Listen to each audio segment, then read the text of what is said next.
Hello guys, this class is in continuation of your earlier class. In the last class we left the problem half. So till here we have done, that is PC, that is copper loss in the rotor we calculated, that is 796.51, and P2 can be calculated as what? It is equal to PC plus PM because rotor copper loss is equal to what? That is rotor input, P2 rotor is input, is equal to rotor copper losses plus uh, mechanical power developed. Okay, gross mechanical power developed. P2 is equal to rotor copper loss plus gross mechanical power developed. So gross mechanical power already we calculated, that is PM 19116.25 plus PC is 796.51. Just add these two, you will be getting what? Rotor input. Okay. Next, can calculate synchronous speed 125p, frequency is 50, poles are 4. Just calculate, will get 1500 rpm, and can calculate the speed at which it is running by using the slip value. So in FL, I can just write, or just you can remember it as N also. Ns into bracket 1 minus S is a common formula. To substitute Ns as 1500 and slip as 0.04 as per the data concerned. So we'll get what? Full load speed is around 1440 rpm. And like I said, we need to have shaft torque, right? The question is to calculate the gross electromagnetic torque. We shall see that later. Okay.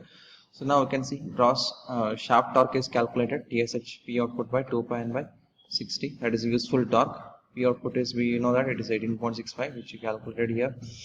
I think they are given 18.65, and 2 pi, then speed is 1440. Substitute here. So shaft torque is 123.6766 Newton meter. That is the. Now we are going to calculate the loss torque. The reason why we are going to calculate the loss torque is because we know that in the question they have asked to calculate the gross electromagnetic torque. Okay, T gross. So for that I need to know what is the shaft torque as well as the loss torque. So the reason we are going to calculate the loss torque, because T gross torque is equal to shaft torque plus loss torque. And T loss of the same formula as of this, but this will be different, but remaining, that is 2 pi by 60 will always remain same, but the friction losses will occur only during the while transmitting the gross torque to shaft torque. Okay, so T loss includes frictional losses, and what are the frictional losses? It is, I think, given here the problem. See, they are given here, has friction and windage loss of 2.5% of the output. So it will be 0.025 by 100 into P output. Okay, here they are done, see 2.5 by 100 or 0.025, all are same.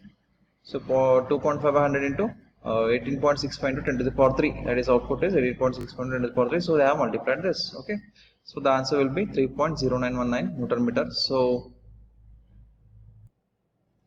gross torque is equal to shaft torque plus loss torque, and shaft torque you just insert the value here, as well as loss torque you insert the value over here. So the both we add means you'll be getting about 126.7685 Newton meter. That is your gross torque, which we answered the question, fourth question. Okay, so rotor copper loss PCV calculated, yes. Second one, rotor input, that is P2 we calculated. Third one is shaft torque, that is TSH, and as well as gross torque we calculated. Now let us move to the next question. The power input of the motor of a 440 volt 50 hertz 3-phase 6-pole induction motor is 60 kilowatts. So P input, okay, P input in sense, see, power input of the rotor means it will be P2, okay, not P1 or not something any else. It is power input of the rotor, it will be, so P2 is equal to 60 kilowatt. So it is observed that rotor EMF makes 90 complete cycles per minute. So it is similar to that of your frequency. So your EMF is nothing but it has a it also varies. So it completes how much? 90 cycles in 1 minute. So it completes 90 cycles in 1 minute. So question is, they are going to ask you what? The slip, rotor copper loss, as well as the mechanical power developed. So P2 is equal to 60 kilowatt, which we know. Again, the frequency of EMF as well as the rotor frequency will be also same, because whatever because EMF they are given is with respect to rotor, so the frequency is same as that of this. Okay, same as that of your EMF.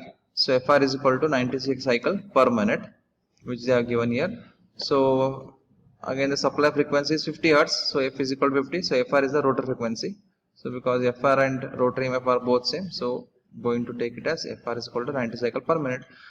Okay, if I convert per second, because when you convert in per second, so 90 by 60 is equal to 1.5 cycle per second.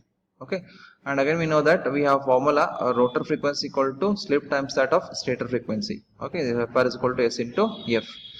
So S is equal to FR you got, that is 1.5, and frequency we know that stator frequency is 50 because it's nothing but 50 hertz, which changes completes 50 cycles in 1 second. Okay, so 1.5 by 50, so both the units are same. The slip value will be 0.003, so same unit of slip will be it's dimensionless.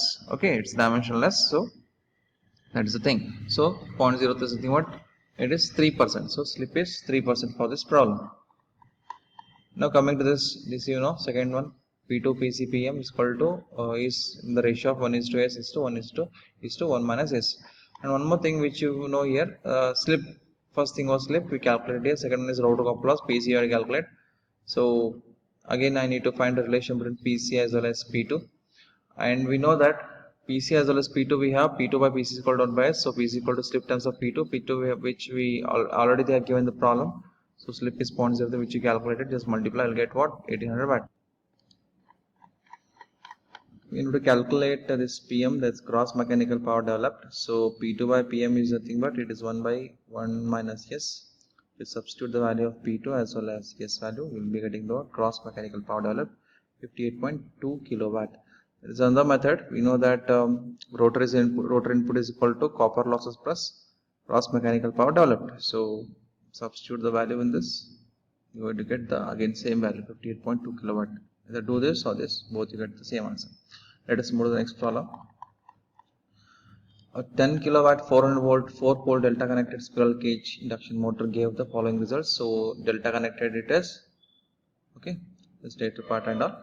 No load test 400 volt, and it is all as I said, unless or until they mention it as phase, you assume it as a line voltage. So 400 volt is a line voltage, and we know that in delta connected V phase equal to VL. So next one is your this is your no load current I0, which is delta current, okay, flowing in the delta part. Okay, next one is it is consuming around 250 watt in the no load, whereas block protest we have 90 volt 35 ampere 135. This is a short circuit current, okay, for the reduced voltage. And DC resistance of the stator is 0.6 ohm.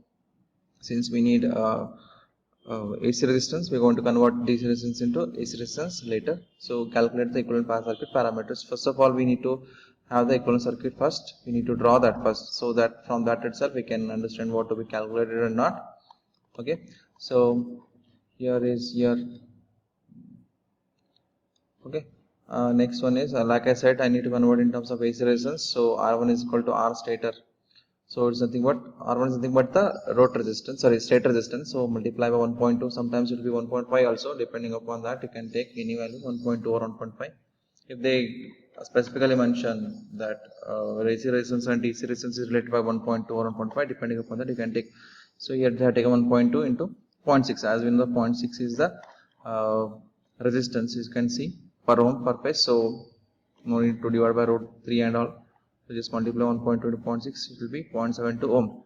Now coming to the rotational losses. Rotational losses are nothing but what? PR. So I can subtract no load losses. So I can subtract the copper losses from the no load losses. So if you subtract that, you will be getting what? Rotational losses. So W naught is already given here, that is 250 watt minus 3 times of I square naught into R1. And we know that this is the copper loss per phase, means all three phases I'm going to consider, so multiply by 3.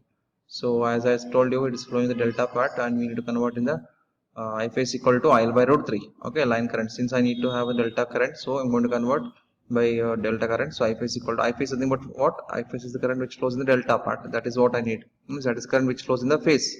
Okay, so I phase equal to 8 by root 3. So I'm going to convert in terms of phase current. So into 0.72. So flowing, so what we'll get? We'll be getting what? Rotational losses as 203.92 watt. Again, this I have converted here. This is shown here. So ZNL is equal to, we know the formula, that is V naught by I naught. So V naught is 400 volt, I naught is 8 by root 3. Again, I need to convert in per phase value. So per phase impedance is 86.025, 86.6025, okay, ohm. And no load resistance formula, which you have already learned this, how this formula came and all. So it is W naught by 3 I naught square. Again, same thing, substitute the value, we'll be getting 3.90625. And once you know ZNL, like RNL, you can easily calculate XNL by having this formula, that is 86.5143 ohm. Now coming, so all the whatever we have done, it is done with respect to the no load test. Okay, now we are going to do the calculation with respect to block rotor test, and we know that we are going to refer resistance to primary equivalent resistance, that is, so R1 is equal to WSC by 3 I square SC. Just substitute this WSC and all, you know, it is a short circuit loss, that is 1350. Whatever we are going to do with respect to that, again we know that that is a 35 ampere it is given. Again, block rotor means also it is delta connected. Again, I need to convert into per phase, so I'm going to divide 35 by root 3. So any of 3, you know, for all 3 phases we are considering, so multiply by 3, square it as per the formula, and be getting what R1 is 1.102 ohm. Now coming to Z1E, Z1 is given by VSC by SC, and VSC is already given here 90 volts here. Okay, directly take that value 90, because we know that we in delta part we phase as well as line voltage are both same. Okay, so VSC is 90 volt, IC is 35 by root 3. Just convert, divide this in the calculator, you will be getting what Z1 is 4.4538 ohm. And once you know Z1E, once you know R1E, then you can easily calculate X1E by using the formula. And we know that Xn is equal to X1 plus X2, and we are assuming that X1 is equal to X2 because there is only a method as of now to separate X1 and X2, so we are assuming both are same. So X1 equal to X2 equal to X1E by 2, just divide X1E by 2, you will be getting what X1 is equal to X2 equal to 2.1576 ohm. And now coming to the no load resistance, reactance, XNL is equal to X0 plus XL, which you know, so just subtract minus X1 from XNL, which you already calculated here. It's 6.5143 minus X1 is 2.1576. Subtract this, you'll be getting what X0. No load reactance 84.3566 ohm. Now we're coming to the rotary reactance. So XR is equal to what X2 plus X0, which you already know this formula, which we discussed earlier while we have derived this while discussing circuit parameters. So it's X2 plus X0. Just add the X2 value over here. X2 value, which you know that X1 is equal to X2, so which here the value, just add no load reactance for that, and just after adding you are getting what XR, that is 86.5143 ohm. Now coming to this rotor resistance R2, we have a formula here, which you have, please remember this formula, that is R1E minus R1 into bracket XR by X0 whole square. And as per the values concerned, just substitute here R1, which already calculated here the top, substitute R1 you calculated the top, I guess is not R1 1.2 into 0.6, substitute there back, and again XR X0 as per the values, and you'll be getting what 0.40180. So the equivalent circuit parameters are what R1 is equal to 0.72, R2 that is the stator resistance, R2 is the rotor resistance 0.4018, and X1 is equal to X2 equal to 2.1576, and no load reactance X0 is 84.3566 ohm. So this is what we have with the problem. Okay.